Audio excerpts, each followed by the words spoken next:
Alô, alô, fala Brasil, fala Maranhão, Amapá, Mato Grosso, Rio Grande do Sul e Rio de Janeiro. Fala Niterói, Miguel Pereira, Santo Inês, Pedra Branca do Amapari, Sorriso, Canela e Belfor Roxo.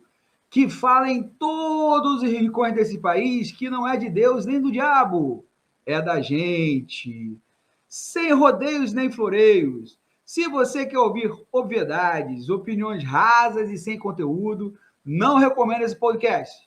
Agora, se você quer mais que informação, se você quer opinião embasada em dados, análise crítica de fato e comprometimento com a sua inteligência, veio ao lugar certo e pode ouvir a gente sem medo. Disrupções é mais que um podcast, é uma necessidade dos dias atuais. Dias conturbados, turbulentos, nebulosos e enigmáticos. E é por isso que estamos aqui, para entender essa distopia que se tornou o Brasil e, quem sabe, ajudar a transformá-lo. E para isso, eu vou convocar aqui nesse instante meu dileto amigo, querido companheiro de todos esses episódios, nosso intrépido comentarista político, Tony Dias. E aí, fala, Tony! E aí, tudo bem? Beleza, né? Vamos aqui Mais para uma semana louca aí. mais uma semana louca que prepara outra semana louca, né, Tony Dias? Porque Porra, não loucura vejo a hora disso acabar. loucura nesse país, né? É a tônica de todas essas semanas aí, desde 2018, pelo menos, né? Tony, vamos começar o programa, como de costume, com o nosso editorial, onde a gente tenta fazer um apanhado daquilo que a gente considerou mais relevante durante a semana. Lembrando que a gente já gravou um programa no início da semana, né, na segunda-feira, já fez alguns comentários, né, pertinentes a essa fase, né, que pegaram também um pouquinho dessa semana, e agora vamos meio que fazer o arremate, né, do que sobrou essa semana, que foi entremeada por um feriado, o feriado do dia 12 de outubro, dia de Nossa Senhora Aparecida, para os católicos, a padroeira do Brasil, e que teve, obviamente, foi na terça, e, obviamente, enforcamos aí na segunda, e para quem é professor como eu, para quem milita no magistério como eu, ainda teve o dia 15 de outubro, que é o popular dia do professor, ou dia do mestre, né? Nem todo professor é mestre, né? Enfim, mas é o dia do mestre. E, obviamente, para quem milita o magistério, também houve, no dia 15 de outubro, além de muitas homenagens, um feriado, né, em razão da data. Né? Mas, para os outros seres humanos, os outros mortais, dia 15 de outubro foi um dia de trabalho normal, né? E, enfim, e aconteceram coisas entre o dia 12 e o dia 16, que é o dia que é hoje que nós estamos gravando, que merecem ser analisadas, né? Tony, eu não sei se você viu, eu acho que ganhou pouca, né, notoriedade na imprensa brasileira, mas para nós aqui, especialmente para mim, é uma notícia que merece ter sido ter um certo destaque, né, meus amigos e minhas amigas. Né? A gente vai começar esse editorial aqui comentando uma notícia que, enfim, que vem da Itália. Né? Então, um recadinho da Itália para o Brasil. No sábado passado, dia 9 de outubro, grupos fascistas italianos tentaram dar um golpe de Estado naquele país. Então, repetindo, no sábado passado, dia 9 de outubro, então já faz uma semana, grupos fascistas italianos tentaram dar um golpe de Estado naquele país. Mal sucedido, diga-se de passagem. Como, aliás, estão sendo mal sucedidas as tentativas semelhantes perpetradas pela extrema-direita desde a invasão lá do Capitólio, em 6 de janeiro deste ano, passando pelo fatídico e vergonhoso 7 de setembro brasileiro. Né? Lembram-se do 7 de setembro brasileiro, pois é, faz parte dessa construção também. O detalhe é que, dessa vez, os fascistas se aproveitaram de uma manifestação contrária às medidas de restrição sanitárias adotadas naquele país, o que inclui obrigatoriedade de um certificado de vacinação para poder trabalhar, e tentaram tomar a sede do governo italiano, Palácio de Dighi. Sem conseguir seu intento, invadiram a sede da maior confederação sindical do país, agredindo lá alguns funcionários, e, pasmem, invadiram também um hospital, referência, né, no tratamento de Covid-19, ali em Roma. A manifestação, que incluiu partidos direitistas, como a Liga Norte, que já tem um certo tempo de existência na Itália, os Irmãos da Itália, fascistas que não se identificam como fascistas, mas sim como ultradireitistas, né? Ultranacionalistas, enfim, mas evitam se chamarem de fascistas, até porque o partido fascista na Itália é proibido, né? Mas também houve fascistas declarados ali, pessoas que se identificam como fascistas, né? E mesmo grupos terroristas, pelo menos um grupo terrorista, a tal da Vanguarda Revolucionária, a R Vanguarda Revolucionária, que é um grupo terrorista de extrema-direita e da qual, assim, estava lá no meio da manifestação e foram das forças que tentaram perpetrar esse golpe de Estado.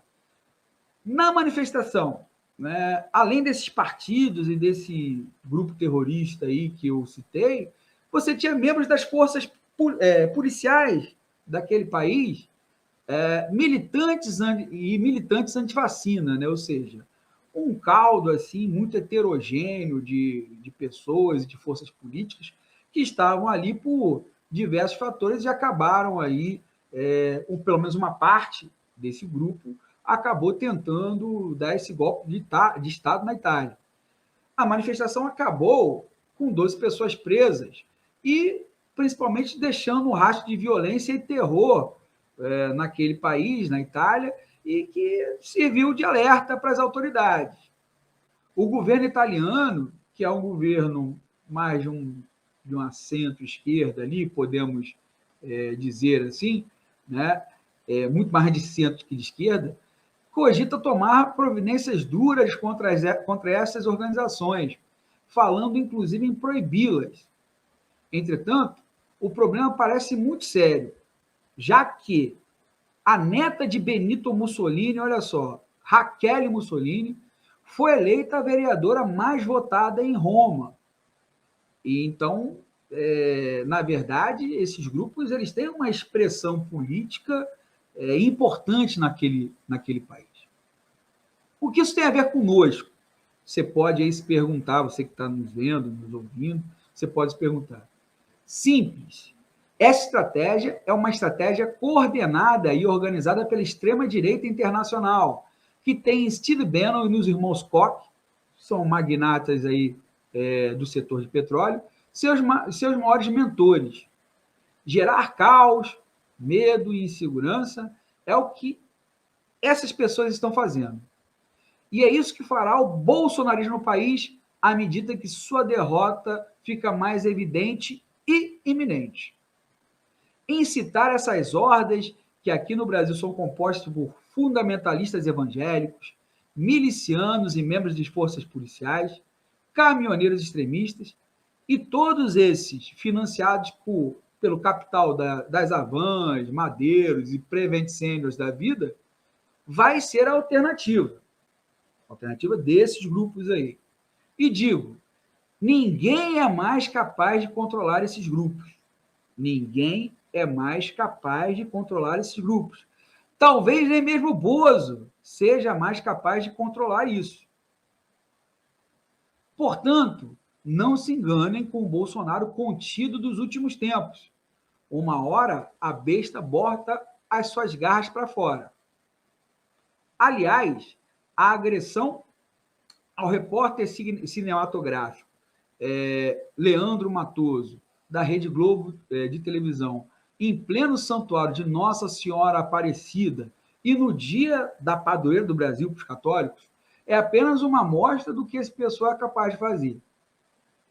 Apenas como nota, nesse dia, a homilia do Dom Orlando Brandes, a ser bispo de Aparecida, né, contundentemente afirmou: para ser pátria amada, não pode ser pátria armada, num claro recado a Bolsonaro, que esteve ali, não na hora da homilia, mas esteve no Santuário de Aparecida, demagogicamente, para se aproveitar aí da fé dos católicos que estavam ali naquele momento, como se aproveita aí da fé dos evangélicos também, que acreditam nesse Messias.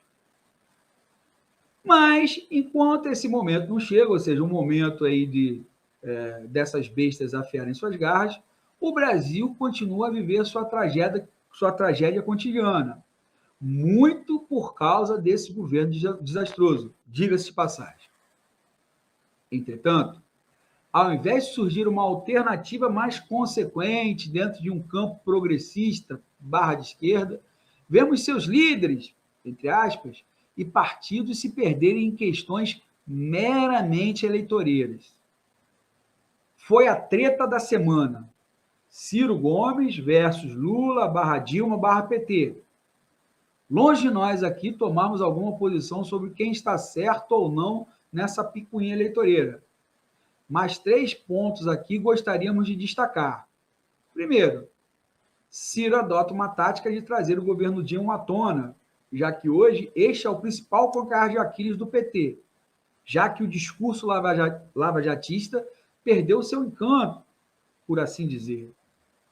É um cálculo eleitoreiro puro e oportunista. Concordemos ou não com as críticas que ele faz aí ao governo Dilma. Segundo, o PT tinha 3 opções: fazer uma autocrítica, defender o governo Dilma ou atacar Ciro. Preferiu a terceira, numa sinalização também que essa coisa de união das esquerdas não é muito o que esse pessoal está pensando. E terceiro, isso em nada ajuda na luta contra o fascismo, que, como vimos, ainda afia suas garras.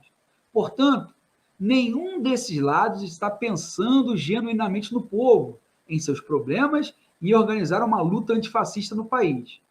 E isso merece uma reflexão de quem está imbuído desse propósito de forma autêntica. Talvez mereça até nosso repúdio. Enfim, vamos nós. Sabe-se para onde. Né, Tony Dias? Olá. Bicho. A coisa está muito doida. No lance aí que você falou da Itália, cara, quem quiser ter mais noção do que aconteceu essa semana, basta só ler o livro do Giuliano D'Empoli, Os Engenheiros do Caos. Vale muito a pena. O livro ele fala de todo esse movimento das fake news, as teorias de conspiração e como os algoritmos estão sendo utilizados para disseminar medo, ódio e influenciar eleições. É isso que está acontecendo, bicho. Quando a gente começa a analisar tudo isso que aconteceu na Itália, que já aconteceu lá na Hungria acho que foi o caso mais bem sucedido lá com o Viktor Orbán. O Viktor Orbán conseguiu acertar isso tudo. Ele conseguiu mudar o Supremo Tribunal lá da Hungria, entendeu? Eu acho que é o único lugar bem sucedido mesmo dessa linha que a gente está vendo de extrema direita comandada aí pelo seu Steve Bannon. Talvez a Polônia também seja um outro exemplo, mas menos. Mas a Polônia ainda não conseguiu. A Polônia está meio como o Brasil ainda tem um pouco de tumulto ainda. Mas a Hungria foi o caso mais bem sucedido disso. Por que a gente está vendo isso, cara? A gente está vivendo mesmo uma era apocalíptica, bicho. Essa molecada mais nova aí, os milênios não estão. Estava até conversando com o Léo antes de começar o programa. Bicho, a gente está vivendo a era do capital altamente especulativo. Ninguém quer produzir nada. E tem a coisa da ostentação. Todo mundo quer ostentar, porque ficar bilionário hoje não é mais tão difícil assim para algumas pessoas. Estou falando para mim, mas muitos empresários conseguem ficar bilionários. Só o Brasil, no passado, teve 40 bilionários. Não sei quantos milionários, tudo através de especulação. Então, e pode analisar que toda essa galera que é ligada à extrema-direita tem uma coisa muito interessante, é que eles se financiam. Eles se financiam como um grupo. Então, o que acontece? Eles conseguem enriquecer a galera que faz a galera da imprensa, que cria os blogs, que cria essas dinâmicas aí de fake news, as empresas que cada um vai abrindo. Aqui no Brasil, a gente viu aí a questão dos CACs, os clubes de tiros. Tu pode ver que tudo é ramificado. Eles conseguiram criar muito bem uma dinâmica de se autofinanciar. Então, isso que faz todo esse processo acontecer. Isso acontece na Itália. A Itália é o berço. Quando você vê o Steve Bannon, quando ele começa a ter essas ideias, ele vê o caso da Itália. Lembra daquela operação Mãos Limpas, não é? Teve na Itália? Uhum. Tu pode ver, depois da operação Mãos Limpas, quem tomou o poder? Que inspirou a Lava Jato. Né? Que inspirou, mas quem tomou o poder depois das Mãos Limpas? Berlusconi. Extrema-direita, bicho. Tá entendendo? Tu vê a campanha do Brexit que aconteceu, a massificação. Hoje, em 2021, a gente já está um pouco mais calçado na questão que a gente já conhece muito bem como funciona um mecanismo ali de manipulação de mídias sociais, essas coisas todas. Mas em 2016, quando teve o Brexit, bicho, ninguém sabia dessas bodegas, não. Quando teve as eleições lá do Trump, ninguém sabia disso. Quando o Viktor Orbán foi eleito lá na Hungria, ninguém sabia disso. Tá entendendo? Quando o Macri foi eleito aqui na Argentina, há 5 anos atrás, se não me engano, ninguém sabia disso, ninguém sabia como funcionava essa técnica toda de algoritmo. Então, o que está acontecendo na Itália é justamente isso, é uma população que acredita que existe um núcleo global que quer o comunismo, que cria essas teorias todas de conspiração que são muito fáceis e as pessoas absorvem isso de uma maneira muito, vamos dizer assim, fácil, porque é igual como a gente mostrou um meme semana passada aqui, bicho. O cara sabe que é mentira, ele sabe que aquilo ali é falso, mas ele pensa daquela maneira, então isso se torna falso. Ele não está se atentando ao fato, ele não se atenta ao dado científico. Então, a gente está numa construção de mundo muito difícil. A gente vê o nosso campo, vamos dizer assim, astral, para quem acredita. Você pode ver que foi uma semana muito tumultuada, uma semana tensa, uma semana cinza, choveu, nem parece que foi feriado, parece que a gente está com uma energia baixa. E assim, esse mundo que a gente está vivendo hoje, bicho, é muito complexo. O que aconteceu na Itália, a gente já quase aconteceu no Brasil. Vamos lembrar que dia 7 era para acontecer um golpe, só que aí a gente teve toda essa desmobilização aí das polícias militares, que elas que garantiriam o golpe. E é isso. Aí você vê aí o que aconteceu aí com o nosso presidente aí, gastando um dinheiro público danado, enquanto a mulher dele estava lá em Brasília, na festa do Mário Farias, lá, sorridente, cantando música. Cantaram até música do Lulu Santos, para tu ver como os caras são tão alienados. Estavam cantando música de um cara que detesta eles. Estavam lá cantando música do Lulu Santos. O presidente estava lá em. O presidente Dubai. Foi lá no Guarujá, com uma porção de capanga. Barrado, Dubai, bicho. Barrado num jogo de futebol. Pois é. E em Dubai foram os filhos dele, né? Em algum evento científico lá, tecnológico, né? Gastaram também os tubos para ir para lá para não sei fazer o quê. Não estou te falando. Então a gente está vivendo uma utopia e barbárie, bicho. Aí o cara vai, é barrado num jogo de futebol, tá entendendo? E aí fica lá, porra, aí depois toma um esculacho do arcebispo lá, que sabia que ele ia aparecer lá, ele sabia, só que aí o que ele fez? Fez uma missa de manhã e esculachou ele, falou que se você quer uma pátria armada, a pátria não pode ser armada, tá entendendo? Mas aí também o discurso hipócrita, porque pessoal de Aparecida apoiou ele nas eleições de 2018, apoiou ele ano passado, quando teve aquele lance de fechar as igrejas, que aí falou todo mundo que fizeram uma mentirada do caramba. A gente tem que ser muito sincero, bicho. O pessoal de Aparecida estava apoiando ele. E aí agora é muito fácil bater em cachorro cansado.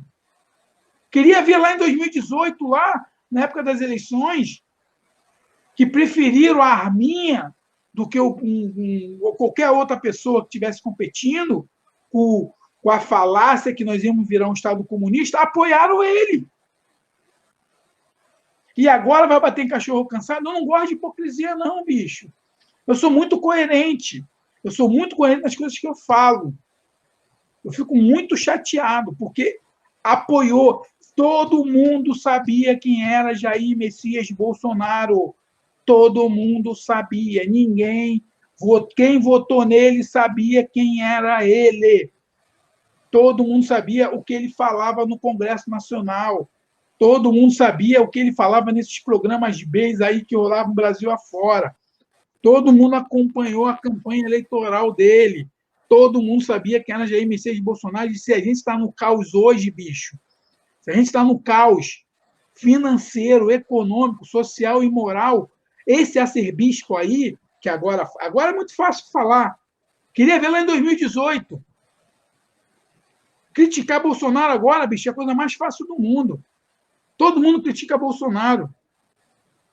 Mas eu quero ver lá em 2018 quem tinha culhão de falar que ele não. Todo mundo nessa expectativa, todo mundo manipulado com a bodega da Lava Jato. Ah, Moro! O mito, aí o mito aí, bicho. Foi ontem no mercado com a minha esposa. 100 prata que a gente gastou, 2 bolsas. 2 bolsas. E detalhe, não compramos feijão, não compramos arroz, não compramos as coisas básicas. A gente fez um breve lanche. A gente foi no mercado por R$100. E aí, é esse país? Gasolina aí 7 e pouco fizeram. Estão fazendo essa pirotecnia aí para poder tirar dinheiro daqui para baixar. A gasolina não vai abaixar. Aí o nosso grande presidente vem falar que quer privatizar a Petrobras. Cortina de fumaça, né, Tony? Não, mas sabe por que ele falou que ele quer privatizar a Petrobras? Porque aí a culpa não vai ser mais dele, do aumento da gasolina. Cortina de fumaça, é isso. Olha quem é o nosso presidente. E o arcebispo sabia. Sabia quem era o Bolsonaro. Votou 17, sim. No ano passado fizeram campanhazinha lá, porque estavam querendo fechar pela segurança da comunidade. Eles queriam. Lembra que o Dória, que é um autoritário também, Dória é autoritário, a galera tem que tomar. O Dória é mais autoritário que o Bolsonaro. O Dória é muito mais autoritário. Essa medida que ele fez aí em São Paulo de voltar às aulas, faltando 2 meses para acabar o ano letivo, ele obriga todos os pais a botar os filhos nas escolas e diminui o espaço. E aí o secretário dele diz assim: precisamos assumir o risco. Está na hora de assumirmos o risco. Bicho, espera acabar o ano. Não custa nada, 2 meses para acabar o ano. O que vai fazer na diferença cognitiva dos alunos? Pedagogicamente, não tem diferença. Mas sabe o que é isso? É a bodega do proselitismo político. É para poder mostrar. E o Dória é muito mais. Anotem aí. O Dória é mais autoritário que o Bolsonaro. A única diferença que tem entre os dois é que o Dória é muito mais mal intencionado. Mal intencionado mesmo. O Bolsonaro é um ignorante, o Bolsonaro é um pobre coitado. O Bolsonaro é uma pessoa doente. Doente. Ele é doente. Tanto doente que ele está preocupadão aí com a bodega aí da CPI, do relatório da CPI. Essa semana ele até falou que eu choro. Que eu choro no banheiro. E aí, a Michelle não veio chorando porque acha que eu sou um machão, mas eu sou machão. Tipo assim, o cara é um doente. O cara tá ali, na minha opinião, bicho, o Bolsonaro, acho que ele não quer nem mais ser presidente. O Bolsonaro tá doido para largar essa bodega aí, tá entendendo? e virar um senador da República, que virar um deputado e ficar na dele quieto. Ele não tem responsabilidade, ele é um cara desorganizado, ele é um cara incompetente. É aí que está a diferença, que o Dória é competente. O Dória pode ser o que for, mas o Dória é competente, o Dória sabe o que faz. O Brasil está muito, tipo assim, a gente está na merda total. Com Dória, a gente pode ficar pior ainda. A gente pode ficar pior ainda. Porque eu não gosto do Dória mesmo. Eu não gosto daquele sorriso dele sinistro. Não sei se a galera lembra, assim que ele assumiu o governo de São Paulo, que ele falava, a gente vai matar, eu vou deixar a minha polícia matar todo mundo. Aí depois, um tempo atrás, não é bem assim. Não. Então é o seguinte, bicho, essa galera aí que vem de segunda via aí ninguém presta. Eduardo Leite, Mandetta, Dória, o Luciano Huck, Datena. Bicho, não sobra ninguém. Abre o olho aí, a galera aí que está querendo segunda via, Moro, é tudo desse grupo aí que elegeu o Bolsonaro. É esse grupo aí que agora está querendo abandonar ele. E, Tony, e a treta da semana aí? Ciro, PT, Lula, Dilma. Cara, o que tu acha disso aí? Eu acho que o Ciro... Porra, cara, eu gosto do Ciro. O problema é que eu gosto do Ciro, mas eu acho que o Ciro ele tá errando o foco, bicho. Ele tá com aquele cara lá, qual o nome do Saldanha? Qual o nome do marqueteiro dele? Sim, eu sei João Saldanha? João Saldanha não. Calma aí, João Saldanha não. Segunda vez, sempre esqueço o nome desse cara. Marqueteiro... Não é Carlos Saldanha, né? É Carlos Saldanha, marqueteiro do Ciro. Deixa eu procurar aqui do Cirão. Ele até criou a coisa Cirão das Massas. Marqueteiro do Ciro, há 10 horas. Ó, tá até dizendo aqui, ó. Abri aqui agora. Ele tá barbudo, ele agora. Ó, cadê o nome dele? Deixa eu lembrar. Tem que lembrar o nome desse cara. Que ele que é o cara que fez a campanha da João Santana. João Santana. O que acontece? Tem uma mistura muito doida ali, cara. Primeiro, o João Santana tem aquela maluquice lá dele ter ido para a CPI. Eu acho que ele segurou um chilindró. Ele foi preso, entendeu? Ficou um tempo na cadeia. Não sei se o PT abandonou ele naquele processo. E hoje ele é o marqueteiro do Ciro. E o Ciro está numa coisa, porque o Ciro sabe que só vai para o segundo turno se ganhar do Lula. O Ciro só vai para o segundo turno se ganhar do Lula. O Ciro não ganha ninguém da direita. É uma utopia pensar que a gente tem que entender o seguinte, o Brasil sempre vai ter um polo direita e um polo esquerda. Então, o que vai acontecer? Lá na direita, não adianta o Dória querer dar porrada no Lula, ele tem que dar porrada no Bolsonaro, porque ele vai disputar os votos do Bolsonaro. Então, o que eu acho que o Ciro Gomes ele está usando uma tática, ele está querendo se apropriar do antipetismo na esquerda, bicho. Sim. Está entendendo? Ele quer se apropriar do antipetismo da esquerda. E aí eu não sei se ele vai conseguir uma coisa muito interessante. Por quê? Porque se não tivesse o Lula na jogada, ele até poderia lograr algum êxito, mas com uma jogada é mais difícil. Né? Então, fica difícil, mas eu não sei. Eu não sei ao certo. Eu sei que o João Santana. Pô, tem que decorar, tem que aprender esse nome, João Santana. O João Santana tem um ressentimento muito grande. Tanto que quando ele foi no Roda Viva no início do ano passado, ele foi no Roda Viva, que ele falou que a chapa ideal seria Lula e Ciro para derrubar Bolsonaro. Você vê que ele tinha uma mágoa muito grande. Eu acho que ele está usando essa mágoa para meter pilha no Ciro, bicho. Porque o Ciro... Mas o Ciro está se perdendo. Mas vamos analisar também o lado do PT. O PT também poderia ter reagido de outra forma. Né? Cara, se você não teve... Assim, segunda-feira o Lula falou que não ia falar mal do Ciro. Ele deu uma entrevista numa rádio aí segunda-feira, que agora ele está usando a mesma tática do Bozo. Ele vai nessas rádios médias de interiorzão, para conversar com essa galera do interiorzão. E só dá só para veículo gringo. Entrevista para veículo gringo e entrevista para essas rádios, igual o Bolsonaro está fazendo. O que acontece é o seguinte, ele falou que não ia falar mal do Ciro. Só que o Ciro foi de uma forma tão... Não, concordo. Tão arrogante. Eu acho que você fazer crítica ao governo da Dilma é necessário, sim. Pois é. O governo da Dilma errou e errou muito. Pois é. Eu acho que o PT ainda não fez essa autocrítica, sabe? Né? Cara, o PT não fez essa autocrítica. Mas eu acho que a autocrítica não tem que vir do PT, bicho. Porque não adianta o PT falar que fez um governo... É a mesma coisa. Você vai vender um negócio. Tu vai falar para o seu cliente que você fez alguma besteira, ninguém vai assumir o erro. Eu não estou falando que está certo ou errado, não. Mas o PT não vai dizer que assumiu o erro. Tanto que tem uma coisa muito interessante, que o PT ele não vai falar do período Dilma. Não, ele vai falar do período da gestão do Lula. Claro. Mas a gestão do Lula. Mas aí que está. O PT já deveria ter feito essa autocrítica, em primeiro lugar. Cara, mas a Dilma... Agora, não falo da questão da Dilma, não falo da questão Mas a Dilma fez um péssimo governo.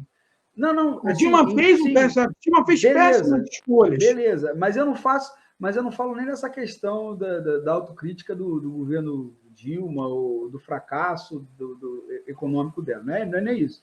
Eu estou falando das escolhas que o PT fez ao longo dos 13 anos. Merecia uma reflexão. Né? Merecia uma reflexão. Não fizeram. Deveriam ter feito. É óbvio que agora, como vai já abrir um período eleitoral, é óbvio que eles não vão fazer mesmo. Não vão. É óbvio que eles não vão fazer mesmo. Agora, o que eu coloco em pauta, Tony, é o seguinte, é que na minha percepção, né, como a pessoa que já acompanha a política há algum tempo, né, já tem uma certa estrada, nunca assim, dentro dessa política partidária, eleitoreira nunca, né? Mas acompanho, militei em algumas frentes na minha vida, eu não vejo sinceridade em ninguém dizer que quer combater o Bolsonaro ali, nem do Ciro, nem do PT, né? Eu não vejo ali assim uma genuinidade, né? Uma genuinidade, né? Ou seja, uma sinceridade que nosso inimigo é Bozo. Eu acho que não. Eu acho que não. Eu estou entendendo o que você está falando. Só que aí, vamos entender o processo político. Ele só tem 133 votos na Câmara. Uhum. Com 133 votos, eles não conseguem derrubar eles não conseguem derrubar nada. Então, eles não derrubam o Bolsonaro. Quem derruba o Bolsonaro ali é o Centrão. É o Centrão que derruba o Bolsonaro. O Centrão já viu aí a gente tem que analisar. Qual foi o partido que mais cresceu nas últimas eleições? PSD de Gilberto Kassab. Hoje o PSD é um dos maiores partidos do Brasil. E tem governador, que é o Ratinho Júnior, apesar de ser bolsonarista, mas é ali daquela linha do centro. Ele tem vários senadores, tem o presidente da CPI lá, o Omar Aziz, tem o prefeito lá, de Belo Horizonte, o Calil, tem agora o prefeito aqui do Rio de Janeiro, o Eduardo Paes, que, querendo ou não querendo, é uma força política muito forte aqui no Rio de Janeiro, tem interesse de trazer o Pacheco lá para a parada dele. Então, você tem ali o PSD muito forte. O que acontece? Não tem como derrubar o governo Bolsonaro. Eu não estou querendo defender o Então, você está fazendo um raciocínio, dentro da lógica parlamentar, óbvio. Da lógica parlamentar que tem que ser feito. O que acontece? O PT, ele tem que... Eu não estou defendendo, mas o PT tem que fazer o quê? Ele quer ganhar o governo, não quer? Então, ele tem que vender o peixe dele. Qual é o peixe dele? É o que o Lula está fazendo. O Lula está indo conversar com todo mundo. O Lula quer se botar num lugar de centro. O Lula quer tumultuar aquele centro ali que ele sabe fazer muito bem. Então, ele talvez fechar uma aliança com o PSD ali, mas aquela aliança para poder ter um palanque no Estado, está compreendendo? Ter ali uma aliança com o PMDB para poder ganhar. Então, o Lula está conversando. O Ciro Gomes está ficando pequeno nesse processo inteiro. Sim. Na verdade, ele nunca conseguiu. O Ciro, vamos falar a verdade, o Ciro é um expoente das oligarquias, né, que mandam nesse Brasil há muito tempo. Né? Exato. O Ciro, concordando ou não com a análise que ele fez da Dilma lá, e eu acho que tem muito de razão, e aí não é a questão misógina. Não vi misoginia na fala dele, não. Acho que foi muito Teve mais, um pouco, sim. né, Teve um foi pouco, muito sim. mais uma forma de atacar o Ciro que o PT. Mas, assim, não vamos entrar nessa questão. Aí que está a questão. Para onde que o Ciro está indo? O Ciro ele está jogando, ele está num poker, ele está com as últimas fichas dele, ele está tentando pegar, porque tem antipetismo na esquerda também. Sim, mas tem uma galera que é de esquerda, uma galera que é ligada ao PSB, uma galera que é ligada ao PDT, uma galera assim que é ligada ao PSOL, tem uma galera do PSOL que não gosta do petismo ali. Sim. Então ele está ali. E aí ele pega ali aquela galera ali dos 57 milhões, que não é nem Bolsonaro, nem Lula. Porque tem uma coisa que ninguém leva em consideração, bicho. São 57 milhões, se eu não me engano, de pessoas que não votaram de abstenção das últimas eleições. Não, e mais isso, e mais o pessoal que saiu agora uma pesquisa recente de que mais da metade do pessoal que votou no Bolsonaro no segundo turno não vai votar no Bolsonaro. Exato. E o 20% já vota no Lula. Então, assim. Qual é a estratégia que ele tem? Ele sabe que ele só tem uma vaga para ele para o segundo turno, que é ganhar do Lula no primeiro turno. Porque, bicho, o polo é isso aqui. A gente tem que entender o seguinte: jamais Ciro vai para o segundo turno com o Lula. E isso não vai acontecer. Da mesma forma que não vai Dória, ou Eduardo Leite, ou Mandetta, ou caralho a quatro contra Bolsonaro. Vai um dos extremos. Vai um do Sempre lado, foi assim. Foi Collor, Lula, depois Fernando Henrique, Lula, depois Fernando Henrique ganha direto, depois foi Lula e Serra, depois foi Lula e Alckmin, não foi isso? Se não me lembro, em 2006. Lula e Alckmin, depois foi Dilma e Alckmin de novo, não lembro. Sempre foi assim, direito. Sempre foi assim, sempre foi aí Dilma e Aécio, e aí foi Haddad e Bolsonaro. Então, o que aconteceu é o seguinte: quem perdeu o esquema lá foi o PSDB. O PT teve todas as eleições, o PT teve no segundo turno. Então, o PT tem uma hegemonia muito grande. Então, o que acontece é que o Ciro sabe que se ele quiser ir para o segundo turno, ele tem que porrar aqui a esquerda, para ele ser o representante da esquerda. Tá entendendo? Por isso que eu acho que ele tá usando uma tática que eu acho que ele está magoado, que ele foi vaiado lá em São Paulo, que a galera vaiou ele. Tá entendendo? Tem muita gente que tá puta com ele até hoje por causa daquela parada de Paris. Aquilo de Paris ali, bicho, porra, tá boa. Talvez, não tô falando que ele ia mudar a eleição, mas talvez se ele tivesse aqui... É isso que eu tô falando. O Ciro é um representante das oligarquias. Ele o Ciro nunca foi um cara de esquerda. Ele se apropriou de um discurso nacionalista que o Brizola fazia, né? Se apropriou disso. Se é sincero ou não é sincero, eu já não sei, mas ele se apropriou disso. Encontrou um nicho nisso aí, mas, assim, ele é um cara que, né, começou a sua carreira política na Arena, por exemplo, né? Foi ministro da Economia do Itamar Franco. O Plano Real começou com ele, assim, as bases, né, do Plano Real não começou nem com o Malan, nem começou com o Ciro Gomes. Ele até se orgulha disso, inclusive, né? Ele não vamos esquecer desse detalhe. E depois, né, que ele foi dar uma guinada mais à esquerda, né, quando ele viu que ele não tinha, pelo menos a análise que eu faço... que aí ele entra para o PPS lá com o Roberto Freire. Isso, né, ele foi dar uma guinada mais à esquerda, assim, a uma centro-esquerda, né, mas, assim, ele é o representante dessa turma. Ele é representante. Pode ser mais esclarecido, né?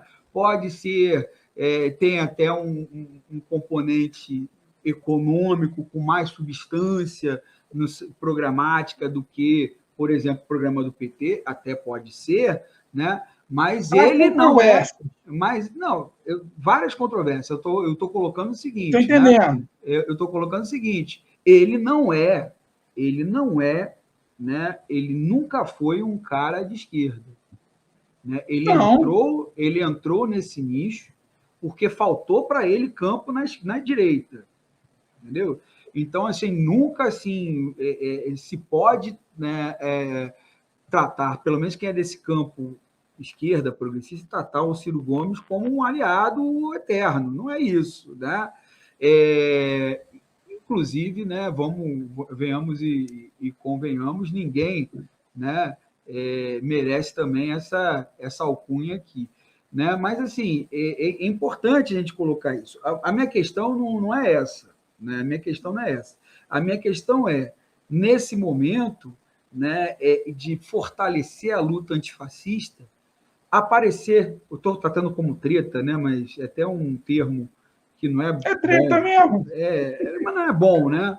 Não é legal, porque esse tipo de disputa eleitoreira, isso serve a quem, né?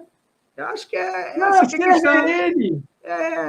Serve a ele. Mas serve a quem está indo na rua, né? Nos atos. Porque são coisas diferentes. A gente tem que entender o seguinte: ele está brigando com uma galera que não vai votar no Bolsonaro. A gente está com uma utopia muito grande. Cara, só vai derrubar. Quem derruba Bolsonaro hoje no Brasil é PP, essa fusão do Democratas com o PSL. Quem derruba Bolsonaro é o PL. Quem derruba Bolsonaro é o Republicanos. São esses caras que derrubam Bolsonaro. Não adianta. Não adianta você botar 1 milhão na rua de pessoas ali da CUT, da Força Sindical, do Cacete A4, se esses caras que são a base de sustentação do governo não quiserem derrubar. Bicho, eu sou o cara que mais... Tipo assim, eu sonho... Eu sou o cara que rezo todo... Eu sou ateu e rezo todo dia para que esse cara saia do poder. Todo mundo está vendo a desgraça dele, mas a gente tem que ser realista, bicho. Ninguém. Aí eu fico vendo alguns analistas falando assim: mas o Lula não se apoia ao Bolsonaro. Bicho, ele vai se opor ao Bolsonaro. Não adianta, ele pode fazer a revolução que for. Ele não vai conseguir convencer o Arthur Lira a botar aquela porra do impeachment para rolo. O Arthur Lira está gostando muito disso, bicho. O Arthur Lira nunca teve tanto poder. O Arthur Lira é que manda no país hoje. Tu já viu como o Arthur Lira trabalha na Câmara? Ele trabalha igual um rolo compressor. Ele quer passar por cima, ele não está nem aí, ele passa por cima. Ele é um ditador lá dentro, bicho. Tu já viu com uma bancada? Então a gente tem que ter um pouco mais de discernimento, de entender. O que o Ciro está fazendo, na minha opinião, é o seguinte: o Ciro está usando uma tática de guerra, que o Ciro já está em campanha, o Ciro já é pré-candidato, o Lula ainda não se assumiu pré-candidato. Para tu ver, o Lula fica na dele, vou, não vou. Ele não se assume pré-candidato para não ter aquela responsabilidade toda. O Ciro já se assumiu e o Ciro está fazendo a parte dele. Porque por exemplo, se ele consegue pegar esses votos que ele teve lá, 13% dos votos lá, foi 13% que ele teve na última eleição? Tem que pesquisar aqui, mas acho que foi 11 ou 13%. Ciro Gomes, votos 2018.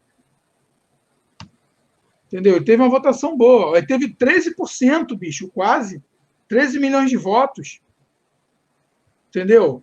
Vamos dizer que ele consiga manter esses 13 milhões. Aí consegue pegar ali um pouco ali da galera ali da centro-direita ali. Tá entendendo? Então ele tá jogando, ele está usando a estratégia dele. Agora, cabe a questão do PT rebater, porque, bicho, a campanha do ano que vem, cara, vai ser baixaria total. Pode ter certeza disso. Vai ser vai ser baixaria, vai ser ainda mais lá no campo da direita, então. Olha, eu lembro uma vez que eu estava vendo. Vai ser tiro, porrada e bomba. Não vai ser só baixaria, vai ser tiro, porrada e bomba. Cara, e detalhe, o nego vai usar essa parada de deepfake o tempo inteiro. Vai ter muita deepfake aí nessas eleições. Eu lembro que eu estava indo para Santa Rita de Sapucaia em 2018, que Santa Rita de Sapucaia é uma cidade, não sei se você conhece, ali no interior de Minas Gerais, que ela fica num triângulo perfeito entre Rio, São Não. Paulo e Belo Horizonte. É a cidade mais tecnológica do Brasil. E no mês de setembro, eles têm um evento chamado Hackathon, que é o hackeamento da cidade. Então, nesse ano, eu estava indo para lá. Estava indo eu e Cecília e Theo de carro. Tu tinha que ver o horário político, que lá é interiorzão mesmo, de Serra da Mantiqueira. Tu tinha que ver aquele maluco lá, o Água de Salsicha, o Geraldo Alckmin. O Geraldo Alckmin Picolé de falando do chuchu. Bolsonaro. Picolé de chuchu.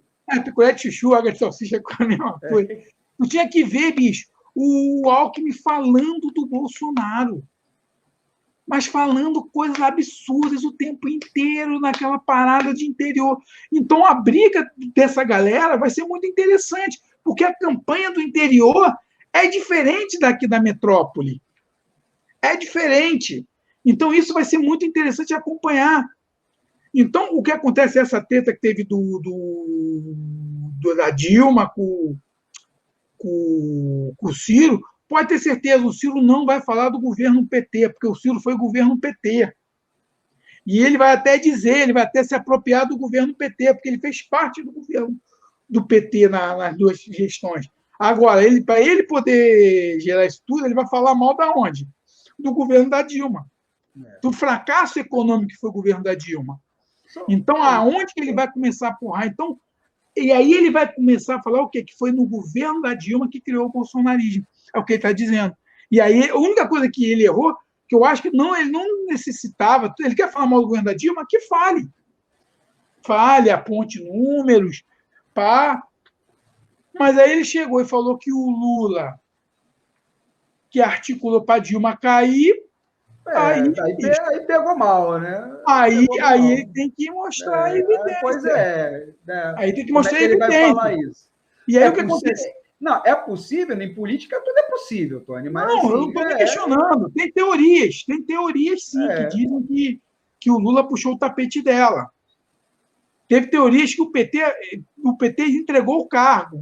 Tem teorias aí que dizem que o PT saiu do governo para poder... que estava ruim para eles. Tá entendendo? Acordo, aí tem toda essa coisa, acordo da Lava Jato, não sei o quê, para entregar. Então, tem teorias para tudo. Em política, a gente não pode dizer quem está certo e quem está errado. A gente só tem que observar, analisar e compreender o que está acontecendo. Eu tento compreender para mim. E fazer uma análise baseada em dados. Eu acho que é essa questão. Dados, fatos e argumentos. Do impeachment dele ter tramado, isso realmente, assim, gente, não tem dados para isso. Né? E aí é o seguinte, então, cabe aí ao Ciro Gomes, e aí ele cria uma antipatia nos grupos. Tá entendendo? E aí é o que eu estou te falando, eu não sei, bicho, eu não sei qual foi a dele. Aí fica essa coisa, como você se frisou muito bem, você deu as 3 hipóteses que podem ocorrer. Na minha visão, a hipótese principal é o seguinte, ele tem que bater no Lula de qualquer maneira. Bicho, o Lula tem 42% das intenções de votos. Ele tem 7%. Olha quanto ponto ele tem que tirar para ir para o segundo turno. Ele teve 3 nas eleições.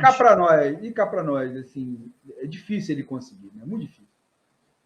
É difícil, aí vai entrar aquela coisa. Agora, quem está numa roda de samsara danada é o Carlos Santana. Carlos Santana, João Santana. Não, o outro lá de Camilo Santana. Ah, tá do Ceará lá. Porque ele é PT, mas ele é Ciro também, né? Como é que ele vai, né, administrar isso aí? Ele é o único que não se pronunciou ainda nisso tudo. Ô, Tony, só para a gente passar para outro ponto aqui, queria só compartilhar com você e com os nossos amigos e amigas aqui essa capa da Isto É que saiu, se eu não me engano, saiu hoje, né? Acho que ontem. Foi ontem, né? E eu acho que o pessoal da Isto É andou lendo o nosso editorial, assim, né? Sobre o fascismo na Itália e o fascismo brasileiro, e pegou o nosso editorial e teve essa ideia aqui, que particularmente eu achei uma ideia bem interessante, né, Tony? Não sei se você está vendo. Eu estou vendo, você tem que ver a capa. né? A capa da revista mesmo, a revista semanal, essa ainda está. Essa capa eu peguei na internet, que é a capa da revista semanal, é ele com bigodinho, né? Essa que está. Esse aqui que eu peguei, eu não consegui essa do bigodinho, não sei porquê, né? Mas quem não está podendo ver, ou enfim, está ouvindo, ou quem tem baixa visão, ou alguma deficiência visual, vou descrever aqui, né? O Bolsonaro vestido com uma farda, né, hitleriana, digamos assim, e com aqueles gestuais característicos do Hitler, né, e tudo mais. E parece que está dando uma certa treta também na internet, né, Tony? Você que acompanhou isso, o que está sendo... Bicho, no Twitter tá... A Isto tá levando porrada dos bolsominions por causa disso, é isso? Não, cara, vamos botar assim. Terça-feira vai ter o relatório lá da... Vai ter o resumo do relatório lá do Renan Calheiros. O relatório do Renan Calheiros, todo mundo, quem acompanhou a CPI, e eu acompanhei a CPI, não de notícias, eu vi, vamos botar assim, 80% das audiências eu assisti em tempo real. Então, eu vi ali o que estava acontecendo ali. Eu fiquei chocado com as coisas que eu ouvi ali. Então, tipo assim, tá mais do que provado, bicho, que Bolsonaro foi a pessoa que articulou isso tudo. Não tem como. Ele articulou todo esse movimento que teve o Bolsonaro como o mentor disso tudo. Cara, a maior média de mortes do mundo é a do Brasil. O Brasil poderia ter evitado 300 a 400 mil mortes se adotasse coisas simples, como lavar as mãos, não aglomerar, usar máscara.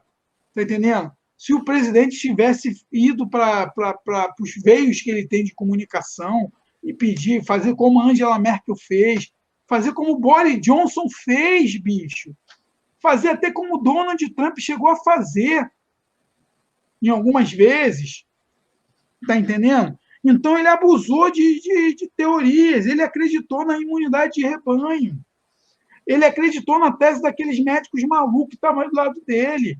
A Prevent Senior se aproveitou disso. A Prevent Senior se aproveitou disso para ganhar muito mais dinheiro. Imagina você ter o garoto propaganda. O presidente tuitou em março, bicho, que a Prevent Senior era o lugar mais... Estava salvando a vida dos idosos, quando, na verdade, estava matando os idosos. Tá entendendo? Tanto que o Mandetta cai depois. O Mandetta tenta fazer uma intervenção na Prevent Senior, e aí Mandetta cai depois. A coisa das vacinas, da Covaxin, bicho. Pô, o lance do Pazuello, ele tinha contato quase diário com o Pazuello, ele não ia saber que aquilo estava rolando, um cara totalmente centralizador. O cara não respondeu. E aí tem uma falha muito grande na CPI, que foi o seguinte, quando aquele Fábio Van Garten disse na CPI que ao dono de uma emissora de TV que ligou para ele e disse que a Pfizer estava cobrando, ninguém foi atrás desse dono de TV para saber qual era o contexto que ele tinha com o Fábio Van Garten. Até então, eram para mais de 11 e-mails. Depois a CPI viu que era mais de 81 e-mails. Que Braga Neto, Jair Bolsonaro, Eduardo Pazuello, o embaixador lá nos Estados Unidos, e mais Paulo Guedes, essa aí, ó.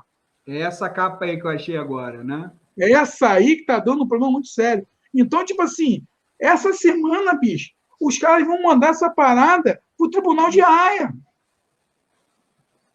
E pela documentação que a CPI tem, de toda, vamos dizer assim, da ordem cronológica, os juristas, eles vamos dizer assim, Eles contrataram juristas renomados, bicho. Aquele Miguel Reale Júnior foi um dos juristas, tipificou Bolsonaro em 11 crimes. 11 crimes. Então, o que aconteceu ali, cara, a junção às empresas que faturaram bilhões com essa bodega da cloroquina, os esquemas que foram feitos de pagamento via superchat, a forma como esses caras financiaram foi muito sofisticada, a forma como eles lavaram o dinheiro. Então, a CPI conseguiu traçar todo um polo muito grande. Então, isso com a leitura do relatório, aí é aquela coisa, cara. Aí eu não entendo o que acontece no Brasil. Quando o Renan Calheiros, eu não gosto, eu não acho o Renan Calheiros um santo, não. Mas, bicho, o que está naquele relatório, pelo que eu fui testemunha, eu acompanhava a CPI, eu ia trabalhando, fazendo as minhas coisas aqui, aleatórias aqui, e ia acompanhando ali as oitivas, o que foi o que aquele Cabo Dominguete, bicho, o cara cobrou $1, o tal do Bruno, do Roberto Dias lá, que era diretor de logística do Ministério da Saúde. Poxa, foi uma coisa muito triste, bicho. O último depoimento que teve do rapaz, do senhor da Prevent Senior, que se não fosse a família dele, ele ia morrer, porque os caras estavam começando a diminuir o oxigênio. Tá entendendo? Todas as maracutais. Então, o Bolsonaro, ele tá tipo assim, ele está numa sinuca de bico, porque o Augusto Aras, bicho, ele vai estar com ele vai receber essa documentação. Ele vai ter que fazer alguma coisa, não vai poder engavetar se ele arquivar, se ele arquivar, porque esses caras que são políticos, muitos desses políticos, eles pensam na história. Pois é. E o Aras não pode ser mais reconduzido à Advocacia Geral da União. Então, a dívida dele com o Bolsonaro já não tem mais, entendeu? Tem isso também. Não tem mais. Então, o que acontece? Ele vai ter na mão um documento que ele vai ser cobrado pelo Tribunal de Haia. Pode estar ressentido porque o Bolsonaro insistiu no André Mendonça para o Supremo e não apostou nele, né? Isso é um outro dado também. Mas o outro, eu não estou nem falando nesse aspecto aí por trás. Eu estou falando, tipo assim, ele como uma persona, bicho. Imagina quando ele pegar esse relatório na mão. Esse relatório vai ser um documento histórico. Porque daqui a 20 anos, o meu filho vai lembrar dessa pandemia. Meu filho vai lembrar, a sua filha vai lembrar dessa pandemia. Quando eles forem estudar história, não tem como mudar a história. São 600 mil mortes, bicho. Olha que os negacionistas acham que tem. Não, eles são, mas eles não vão conseguir mudar a história, porque essa história é global. Vai ter aquele grupinho ali, tá? Mas a história vai ser contada dessa maneira. São 600 mil mortes. Vários documentários estão sendo feitos em relação a isso. Você pode ter várias, mas o grande contingente, com conservadores, liberais, direitistas, comunistas, entendem que teve coisa errada ali. As falas deles vão estar em todos esses documentários. Eu não sou coveiro, e daí aquela fala mais esdrúxula dele, que ele imita uma pessoa agonizando. Eu tô com Covid. Eu quero... Porque o cara tinha aquela coisa do ozônio anal, retal, tá entendendo? Então tem várias coisas que são muito complicadas, cara. Então não tem como. Então ele sabe do crime que ele cometeu. Ele sabe. Ele sabe que ele matou muita gente. E o que vai acontecer? Isso quando chegar em Haia, quando pessoas de outros países lerem os documentos, falam assim, que isso? Isso aconteceu? Porque é um documento de fé pública. Aqui no Brasil, a gente não valoriza o documento de fé pública. Mas em outros países, em outros lugares, as pessoas vão analisar, que isso? Porque daí vai sair um livro, daí vai sair uma história, daí vai sair um filme. Está entendendo? Tudo em cima do relatório ali, esse relatório final, que é o que vale, é o relatório oficial, que vai ser votado. Está entendendo? Então, como Augusto Aras vai se sentir com isso? Como Arthur Lira vai sentir isso? Porque vão surgir vários processos de impeachment. Mas Como o você mesmo já falou que dele não sai nada, então... Cara, mas aí eu não sei, porque vai ter pressão internacional. Vai ter pressão internacional muito forte. Você acha que esses caras ligam para isso, Tony? Eu não sei. Eu realmente... Zé, assim, sabe o que acontece? Eu acho que a gente às vezes não faz pouco caso da política, às vezes. O que acontece? Uma pressão internacional, bicho, uma pressão internacional muda a cabeça de qualquer um. Chega lá alguns países aí que estão a fim mesmo de cortar, porque sabem que Bolsonaro é o maior expoente da extrema-direita no mundo. Ele é o maior expoente comunicacional, essa parada toda. Tu imagina os caras estão a fim de cortar as asinhas dele? Botar uma pressão muito forte aí no Brasil, aí algumas coisas. Tá entendendo? Então, esse relatório pode acontecer muita coisa, meu camarada. eu espero que sim, Tony. Agora, eu não vejo, eu acho que o relatório da CPI é um documento importante, vai apontar, vai omitir outros crimes, que, por exemplo, né, eu estava ouvindo aí até a coluna da Mônica Bergamo na Band News, né? Ela colocando que está tendo um racha aí dentro do grupo de senadores aí, os mais proeminentes da CPI, sobre se cita o Bolsonaro como genocida do ponto de vista dos povos indígenas ou não. Entendeu? O Omar Aziz e o Eduardo Braga, que são do Amazonas, olha só, eles não querem que se mencione o genocídio dos povos indígenas. Né? Foi assim, que avançou no governo Bolsonaro. Né? Sempre existiu, né? Mas avançou ainda mais com essa questão do desmatamento, né? Da grilagem de terras. Isso foi legitimado pelo governo. E esses dois senadores, principalmente, são dois expoentes, principalmente o Omar Aziz, né? Na CPI são contrários, e porque tem seus interesses políticos aonde está tendo a matança, onde está tendo o genocídio. Então, assim, entende a minha Não entendo. dúvida, né, em relação a isso? Agora, é um documento que vai responsabilizá-lo, é um documento importante, vai para instrumento de pressão, acho que é importante, né? Mas eu não sei se muda alguma coisa no jogo, na correlação política nesse vai mudar. momento.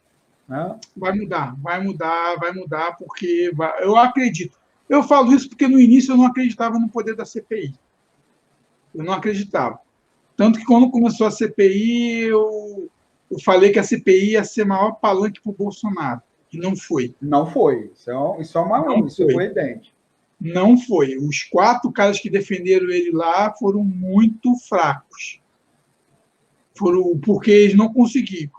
Cara, eu acompanhei. Não é só questão de ser fraco, não é só questão de ser fraco, não. Eles foram esmagados. Eles foram esmagados. Tinha. Pela montoeira de fatos que apareceu, né? Não, e talvez eles nem sabiam desses fatos. Sim. Porque às vezes eles ficavam constrangidos em defender. Às vezes eles ficavam constrangidos, às vezes eles não sabiam como defender. O Girão, por exemplo, nem defende mais.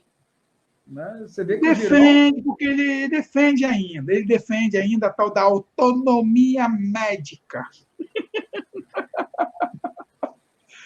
Mas vamos ver que bicho vai dar. Terça-feira eu vou acompanhar.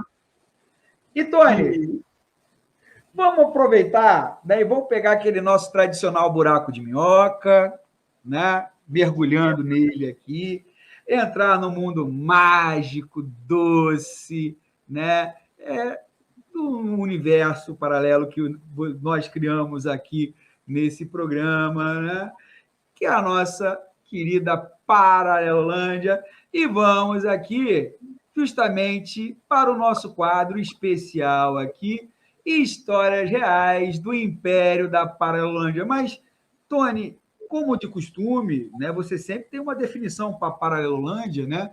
Eu gostaria que você começasse assim, o quadro explicando para aqueles aí que estão nos ouvindo agora, nos vendo agora, o que é essa Paralelolândia nossa aqui. Cara, como a gente sempre fala, é um buraco de minhoca que a gente não sabe de onde surgiu. Na Itália vive uma Paralelolândia. Pois Os é. malucos lá. Então é um lugar muito extremista. Então essa Paralelolândia ela surge do nada e leva as pessoas a cometerem atos impensáveis, bicho. Coisas assim abomináveis. Então a Paralelolândia é um mundo muito louco, é um mundo muito efêmero. E a gente não acredita.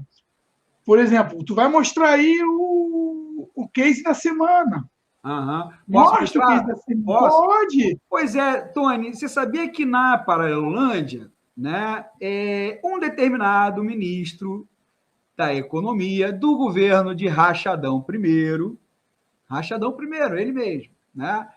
Ele foi confrontado esse ano não, essa semana, com a seguinte questão, né? Ele, em 2020, né, esse ministro da Economia de Rachadão I, que, aliás, sabe ganhar dinheiro em paraísos fiscais, né, sabe quase triplicar, né, a sua fortuna em paraísos fiscais, sabe muito bem lidar com especulação e mercado financeiro, sabe enriquecer às custas disso, né? Mas em 2019 e 2020, esse determinado ministro da Economia, de Rachadão I, né, falou o seguinte: ó, aumentar o salário mínimo, gera desemprego. Só que, meu querido Tony Dias, né, não sei se você acompanhou, acho que sim, porque você é um cara muito bem informado. Houve esse ano, essa semana, né, a divulgação do Prêmio Nobel de Economia. Né? E o Prêmio Nobel de Economia foi para três economistas. Né? Três economistas. Um deles, chamado Joseph Carr, tem um dos seus estudos, ele coloca isso aqui, ó. Nobel de Economia contradiz Paulo Guedes, que é o nosso ministro da Economia do governo de Rachadão I, né? Sobre salário mínimo e desemprego. Então, existe hoje um estudo laureado pelo Prêmio Nobel, pelo Instituto Nobel, que desmonta essa tese aí do Paulo Guedes de que o salário mínimo, né, gera desemprego. Eu confesso que eu li, né, o matéria de jornal, mas não tive acesso ao estudo. Né? Eu sei que você é um cara que lê todos os artigos aí do Nobel, ou tenta não sei se você leu esse, né? Eu não consegui a tese dos três, mas eu li assim, um substrato, né? E parece ser bem interessante, né? Porque justamente vai na contramão de todo o discurso neoliberal. Eu não digo nem liberal, mas esse neoliberalismo, esse liberalismo exacerbado aí, que qualquer direito do trabalhador tem que ser tirado, inclusive o direito ao salário mínimo decente, né? E aí, Tony, o que Paulo Guedes agora está sendo esbofeteado a nível internacional pelo Prêmio Nobel, é isso? Não. Primeiro, acho que não precisava nem ter estudo para isso, mas tem, então está aí. Né? A gente falou da treta do Ciro e da Dilma. O Brasil ele entra nesse buraco de minhoca em 2014 com o Joaquim Levy, bicho.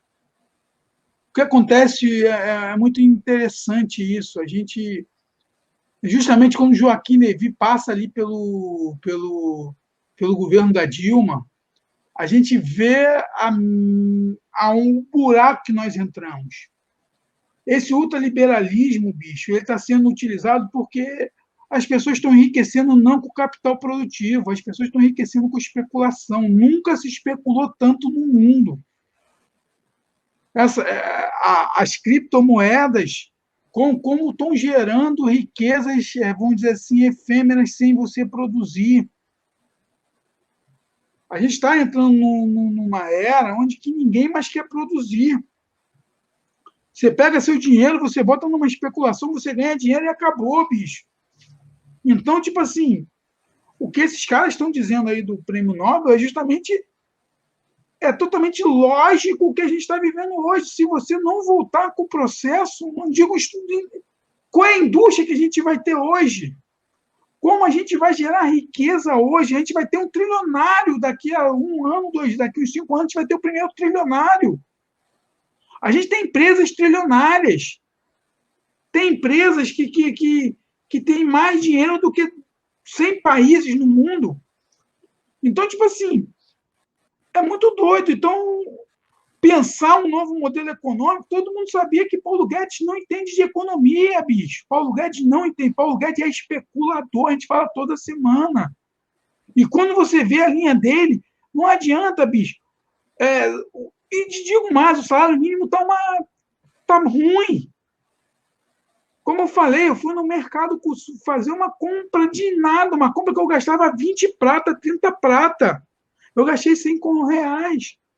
Tu imagina o cara ganha salário mínimo, Léo.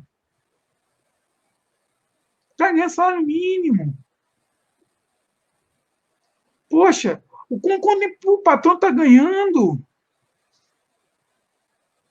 O problema é que no Brasil, cara, os caras querem ganhar muito dinheiro, mas não querem dar dinheiro para ninguém. E aí que E não adianta se a base da pirâmide não consome. Pois é. Aí que tá. E como é que você. Vamos pensar com a cabeça. Eu não vou propor nenhuma saída revolucionária aqui, não, hein? Eu estou pensando com a cabeça dentro do sistema capitalista. Para você ter um sistema capitalista forte, pujante, você tem que ter consumo, você tem que ter mercado interno. Né? Como é que os caras querem construir mercado interno no Brasil sem um salário mínimo decente, né? Sem um Vamos pegar. Mínimo, e eu estou falando em valor real, não é valor nominal, não, tem que ser valor real mesmo, né? Não, o salário mínimo foi criado, quem criou o salário mínimo foi lá o seu Getúlio Vargas. O salário mínimo, quando você lê a dieta do salário mínimo, ele tem que cumprir que a pessoa consiga se alimentar, consiga se manter e consiga ter as condições básicas para o ser humano viver. Condições básicas. Então, se você for pegar o salário mínimo hoje, bicho, que ele é 1.050 e pouco, mas com os descontos cai para R$ 900. Qual um cara hoje, que um pai de família, que tem um filho, consegue fazer com R$ 900? Aí ele compra um bujão de gás a 120 prata. Tecnicamente, esse cara paga um aluguel aí de R$ 300, R$ 400. Já vai 500 prata. Aí o cara faz uma compra do mês, quando tu vê, acabou o dinheiro do cara. E aí o canalha do Paulo Guedes, desculpa, é isso mesmo, está liberando empréstimo para essa pessoa. Através da Caixa, como solução para não dar Bolsa Família. Está liberando microcrédito para esse cara. Aí esse cara vai pegar R$ 2.000 para quê? Para pagar dívida. Dívida sobre dívida. Aí esse cara vai pegar R$ 2.000 para poder usar na sua alimentação. Vai gastar e vai ter que pagar, ele vai comer hoje. Mas aí mês que vem ele vai ter que pagar. Então a gente está vivendo uma covardia muito grande. É isso o problema que a gente está no Brasil hoje, que começou em 2014. O Joaquim Levy deu uma amenizada um pouco ali quando entrou aquele maluco lá, o carecão lá, o Meirelles, ali, quando ele entra ali, que ele tenta ali fazer alguma coisa ali ligado ali a um desenvolvimentismo, a essa questão toda, que ele dá uma segurada um pouco. Quando você volta com o ultraliberalismo, bicho, o Brasil não tem base ultraliberal, porque a gente está vivendo especulação o tempo inteiro. O dólar operando assim, que porrada não dá mais para ninguém. Está sufocante. A taxa de juros já chegou, a taxa de juros vai chegar a 10,25, acho que até o final do ano, a Selic. Então, aí é aquela coisa, juros, dólar e inflação. Os 3 estão na casa dos 3 dígitos, quase. Os 2 dígitos, desculpa. Está compreendendo? Então o bagulho está muito doido. Então os caras se desequilibraram. O ultraliberalismo que eles implementaram no Brasil não funcionou. O Brasil não tem característica ultraliberal. O Brasil não tem. Só que a ganância desses caras é profunda. Os caras querem dinheiro. Não adianta. Se não investir em novas tecnologias, não adianta a gente ser a roça do mundo. A gente tem condições de investir em tecnologia. O que está sendo feito na Petrobras, o desmanche da Petrobras, o desmanche da Eletrobras. A gente vai sentir isso aí daqui a 5 anos. Se essa política, a gente viu a merda do teto de gastos. Os caras fizeram, a primeira medida que o Temer fez foi o teto de gastos. Olha o problema que a gente está tendo hoje. Na educação, na saúde, sucateou tudo. Então, todo esse proselitismo político a gente está pagando. Está pagando. Por quê? Um dos resultados dessa política é isso aqui, né? Aí. Endividamento dos brasileiros. Você me deu um mote aí. Endividamento dos brasileiros bate recorde, né? Com inflação em alta, endividamento das famílias já atinge 60% da renda da casa, maior patamar da história. E 3 em 4 brasileiros, nesse mesmo estudo, não está aí, mas nesse mesmo estudo, 3 em 4 brasileiros estão endividados. Essa é a realidade. Essa é a realidade do país, né? Estão endividados, bicho. O país está quebrado. Mas o país está quebrado por quê? Mas está quebrado, mas os gays não estão podendo mais adotar criancinha. Não tá, o país está quebrado? Mas em compensação não está dando absorvente para as mulheres em vulnerabilidade. Então, o que os caras fazem? Eles vão atuar em pautas comportamentais. Esse é o problema. Eles vão atuar em pautas comportamentais. Entendeu? E não tem como, bicho, se não mudar a política econômica brasileira não pode ser atrelada ao ultraliberalismo. Não tem como, não tem como. O Brasil é muito grande, todos os países ultraliberais são altamente estatais, é muito louco esse paradoxo. Só a gente está nessa ilusão. Caiu no conto da garochinha aí de um cara que sabe ganhar dinheiro com especulação, é isso. Pois é. Entendeu? E quanto isso ele ganha, se o dólar aumentar a semana, ele ganhou mais não sei quantos mil aí só por causa do aumento do dólar. E é isso que a gente está vivendo. É complicado. Antônio, vamos agora sair desse nosso buraco de minhoca, né? E vamos passar para um outro quadro, né? Também, que é um quadro que a gente criou mais recentemente, mas que tem muita coisa para falar nesse quadro, que é o nosso quadro Desonestidade Intelectual. Esse quadro Desonestidade Intelectual tenta premiar, por assim dizer, né?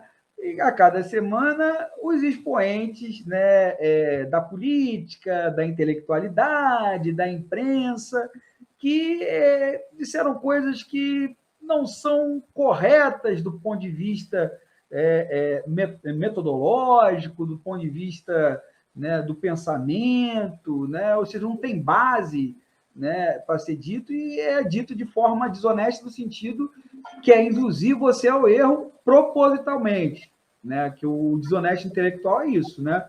Não é o cara que erra, o cara que erra, ele erra. É o cara que propositalmente te dá uma informação errada, né? E para induzir você a pensar de forma equivocada também. Esse é o desonesto intelectual. Tony Dias, o desonesto intelectualmente falando desse nosso episódio, vai ser um deputado federal que ganhou uma certa proeminência, né? Em 2017, 16, né? A partir do do impeachment da presidente Dilma Rousseff. Ele foi um dos caras aí que ajudou a articular esse movimento. É um jovem altamente reacionário, né? Um jovem dos mais velhos que eu conheço, do ponto de vista das ideias, que é o deputado Kim Kataguiri, do Movimento Brasil Livre. Na verdade, ele é do DEM, né? O partido dele é DEM, mas ele vem do Movimento Brasil Livre. E, Tony, parece que a direita brasileira encrencou com a série Round 6, né? Semana passada a gente colocou aí uma mensagem que estava circulando na Deep Web, no WhatsApp do vovô, da família, do tio, que alertava sobre os perigos de se assistir a série Round 6. E o Kim Kataguiri entrou nessa onda e falou a seguinte besteira, né? Round 6 é como o socialismo. O dinheiro cai do céu, o governo controla a comida, você é vigiado 24 horas por dia, se você não obedece, é fuzilado, meia dúzia de pessoas controlam tudo e se divertem às custas do povo. Meu Deus, Tony Dias, por que isso é uma desonestidade intelectual, hein? Me esclareça, por favor. Bicho, na boa, esse cara é um babaca. Só falando assim mesmo. Você tem... Cara, quem acompanhou a série, é por isso que eu falo, que Kataguiri é muito desonesto, bicho. Ele é desonesto demais. A desonestidade é quando você comete uma mentira, você propaga uma mentira sabendo que isso é mentira. Não é o socialismo que faz isso. A série não é sobre o socialismo, né? A série não é sobre socialismo. É sobre o socialismo, é isso que é a questão. Então, ele confunde tudo. Então, o que acontece? Ele vai trabalhar em cima do viés de confirmação das pessoas. Então, a pessoa que vê isso aí, quem são, como ele bota, meia dúzia de pessoas controlam tudo e se divertem às custas do povo. Quem são essas meia dúzia? São os mesmos capitalistas, bicho. É o mesmo Luciano Hang, da Havan, é o mesmo... São os mesmos caras. Então, ele é desonesto porque ele sabe que isso é mentira, ele sabe que o Brasil nunca sofreu ameaça comunista desde da redemocratização, ele sabe disso, ele é deputado federal e ele faz uma aberração dessa. É por isso que eu falo, lembra das manifestações do MBL? Vocês tinham que ir, esquerda tem que ir. Não tem que ir, não, bicho. É óbvio. Esse é o MBL. Isso é obra do MBL, que está lá no livro Engenheiros do Caos. Quem quiser entender o que aconteceu na Itália, lê Engenheiros do Caos. O MBL está lá dentro. Movimento que foi financiado para pregar desinformação. Lembra que foi o MBL que divulgou o lance lá, falando que a Marielle tinha caso com um traficante? Foi o MBL que propagou essa mentira. É isso que eu estou te falando. Isso é desonestidade intelectual. É o que o Zé Leonardo falou muito bem. É o cara que sabe que é mentira, mas mesmo assim propaga para poder desinformar. Entendeu? Isso aí. Então, o prêmio de desonestidade intelectual da semana, e acho que ele vai ser laureado com alguns outros prêmios de desonestidade intelectual, é o Kim Kataguiri. Aliás, o Kim Kataguiri tem um debate dele, né, que ele, não sei, ele está fazendo com alguém, com alguma líder estudantil mais à esquerda, né? E que ele fala uma pataquada, Tony Dias, uma pataquada, né? Assim, é uma direita muito chucra, muito mal formada, que ele fala que o Marx foi responsável pela Primeira Guerra Mundial, coisa semelhante a isso aí, que a obra do Marx é responsável pela Primeira Guerra Mundial, sendo que o Marx morreu em 1883, a Primeira Guerra Mundial em 1914, né? Então, assim, além de tudo... Não, Léo, isso aí... Não, ele não é desinformado, não, Léo. Ele sabe. É intencional. Isso é intencional. E isso é para gerar like, isso é para gerar... Lembra de uma vez que ele foi na Rádio Guaíba, que É estava. algoritmo, né? É algoritmo. Isso aqui é A Márcia algoritmo. Tiburi, que ele foi falar com a Márcia Tiburi, ela levantou, não conversa com fascista. Pá. Aí depois ele ficou conversando, debatendo com o Roberto Requião. Roberto Requião, porra, dando mole, debatendo. É complicado. Eu acho. O MBL, cara, Dória, MBL, Joyce Tudo. House, essa galera toda, Dallagnol, Sérgio Moro, esses políticos que vêm nessa onda conservadores, bicho. Como Tem diria um nome. amigo, como diria um amigo meu, né? É tudo farinha, é tudo farinha. Me dá ânsia quando vejo esses caras. Dá ânsia, tem uma ânsia mesmo. Quando eu vejo um Então, cara falando, dá ânsia. Eu falo enfim. mesmo e é complicado. Não dá mais. Nessa idade que eu tô da minha vida, não dá mais para ficar passando Mas, uma mão na cabeça desses caras, não. mas o desonestidade intelectual da semana vai para Kim Kataguiri, né? Vai para ele. Vai ser muito. Vamos providenciar um prêmio para ele, né? Uma plaquinha de Acho que desonesto tinha que intelectual para ter. ele. Não, vamos providenciar, Tony. E, Tony, agora nós vamos para o nosso último quadro, né? Que é o quadro, né? Pobre de direita. Um quadro que, como, né, sempre a gente faz, a gente avisa, a gente, né, tenta cativar os corações dos nossos haters quando eles existirem, se existirem, para dizer o seguinte, ô cidadão, cidadã, meu amigo, minha amiga, você que estiver nos ouvindo, nos vendo, e se identificar com alguma, né, atitude de um pobre de direita que a gente está colocando aqui, não leva isso para o coração, porque, na verdade, isso é uma brincadeira, é uma forma lúdica de tratar divergências, talvez do ponto de vista político e ideológico, né? Mas não no sentido de te humilhar, né? Não no sentido de, né, te colocar para baixo, mas é no sentido de provocar em você alguma reflexão.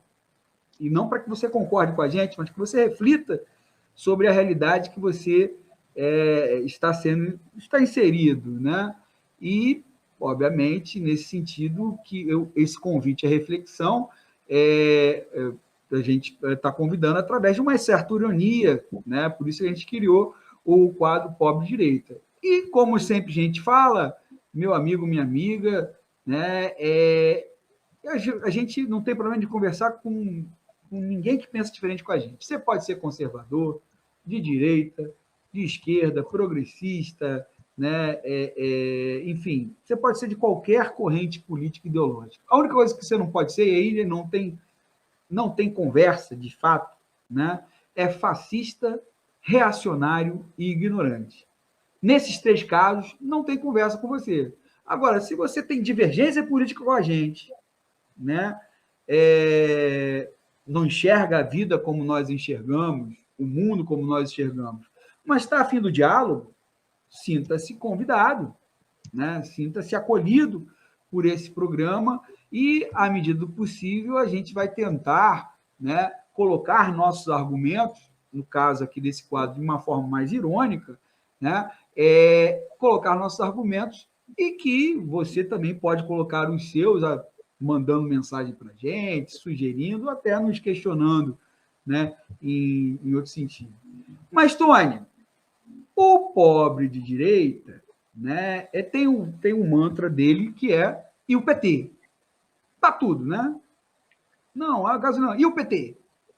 Não, o rachadinha, e o PT? Não, não sei o que lá, e o PT? Não, não sei o que lá, viagem à lua, e o PT? Né? Então, para tudo, para o pobre de direita, é o PT. Né? Enfim, aí o pobre de direita, meu querido Tony, né, chegou em casa, um certo dia, né, chegou em casa com fome, né, chegou em casa com fome e foi abrir a geladeira dele. Quando ele abriu a geladeira dele, que situação ele viu? Ele viu essa situação aqui, Tony Dias, né? Só para exemplificar aqui para quem não está nos vendo e tudo mais, né? Você tem uma charge que é o, né? Um cidadão típico aí, eleitor bolsonarista, com a camisa da seleção brasileira, com 10 atrás, né? Enfim, e abre a geladeira, tem lá uma teia de aranha e 2 pinguinzinhos, né, em cima da geladeira, e tem um pinguim que fala para o pobre direito, e o PT? Outro fala, e o Lula? E aí, Tony, o que a gente fala para esse pobre de direita que chegou em casa, depois do trabalho, aquele trabalho em que o seu patrão, né, ou, às vezes não tem nem patrão, porque está na rua, né, como ambulante, como informal e tudo mais, uma situação bem precarizada, chegou cansado, foi abrir a geladeira e se deparou com essa situação. Ele continua perguntando, e o PT? Como é que está ele? Continua. Sabe por quê? Porque ele foi manipulado. Esse cara que foi no mercado, igual ontem, bicho. Eu fui no mercado ontem, que eu te falei. Eu estava reparando os carrinhos, mercado lotado, mas os carrinhos tudo vazio. As pessoas tudo comprando com parcimônia, as pessoas comprando só o que é necessário mesmo. Esse é o Brasil, bicho. É o Brasil do Paulo Guedes, é o Brasil do velho da van, é o Brasil do dono do Madeiro, é o Brasil do Luciano Huck, é o Brasil do João Dória. É esse Brasil que esses caras querem. E aí aquilo que eu falo, pobre ser de direita, bicho. Tá lascado. Eu não tenho muito o que dizer, não. Essa cena aí já diz tudo aí. A gente sente isso na pele. Pois é. Né? A gente entende o estreamento do Tim Maia, né? Quando ele cunhou essa frase, né? Que ficou célebre, né? Que no Brasil é o único país em que isso ele dizendo que puta goza, que pobre de direito, e tem uma outra categoria que ele usa também que eu não me recordo, né? Mas a frase dele, ele usa essas duas figuras aí, né? Mostrando assim a sua estranheza em relação a algumas atitudes assim em geral dos brasileiros dentro daquela, né, digamos assim, verve timmaiana, né, do nosso síndico, né? Então o quadro Pobre Direito foi muito inspirado nisso. E obviamente a gente sabe que para esse pobre de direita também a vida está complicada, né? Também a vida está. A gente satiriza, né? A gente ironiza, mas a gente também, né? Eu acho que isso é importante frisar. A gente também sabe que está complicado para ele, né? A gente também sabe que ele está com dificuldade de sobreviver, né? Tá. A gente também sabe que ele é vítima desse governo que ele defende por alguma lavagem cerebral ou por alguma questão religiosa ou por alguma outra questão, ele ainda defende, mas ele é vítima. E a cada dia que passa, ele vê essa realidade, né? Ele começa a entender essa realidade. Talvez ainda não esteja no momento de entender o que causa isso, né? Mas que a realidade dele é essa e ele não pode fugir. Ele pode ser contra casamento gay, ele pode ser contra o aborto, ele pode achar que não tem que dar absorvente para as meninas em vulnerabilidade social, ele pode ser contra direitos humanos, ele pode ser a favor de tudo que o Bolsonaro pega na pauta, na agenda comportamental. Mas uma coisa ele não pode negar: está faltando comida para ele. Está faltando comida para ele.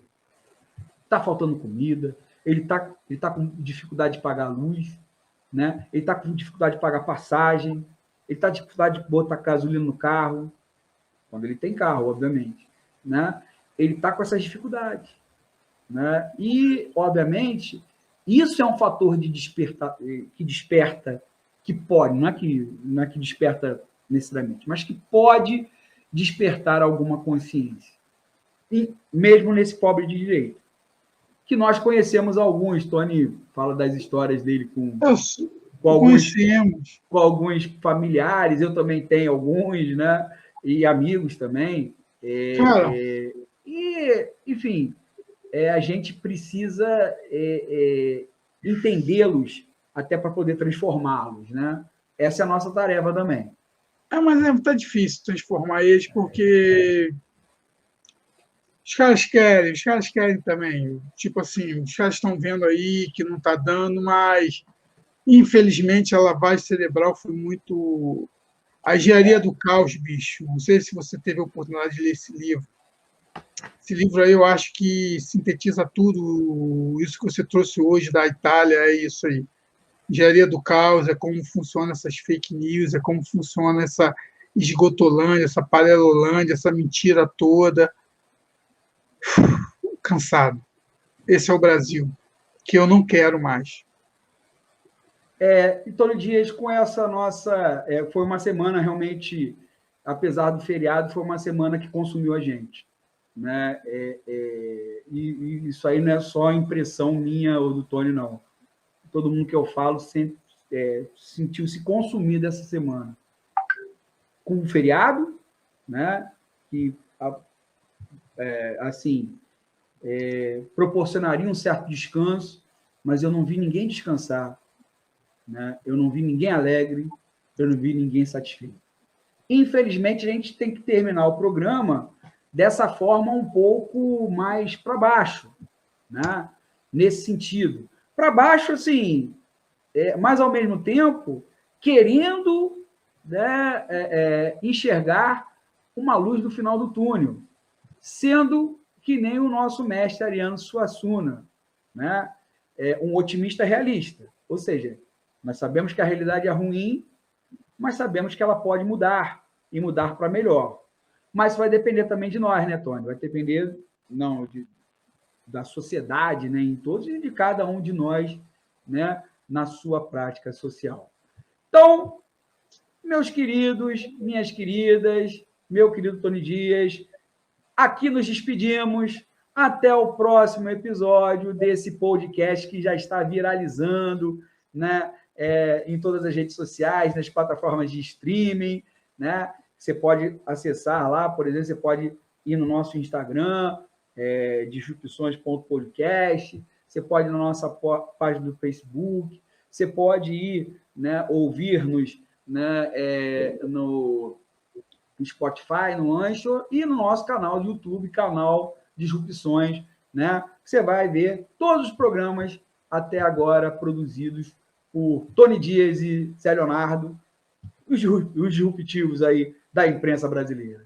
Então, até mais, até o próximo episódio, pessoal. Tchau, tchau. Tchau, tchau, tchau.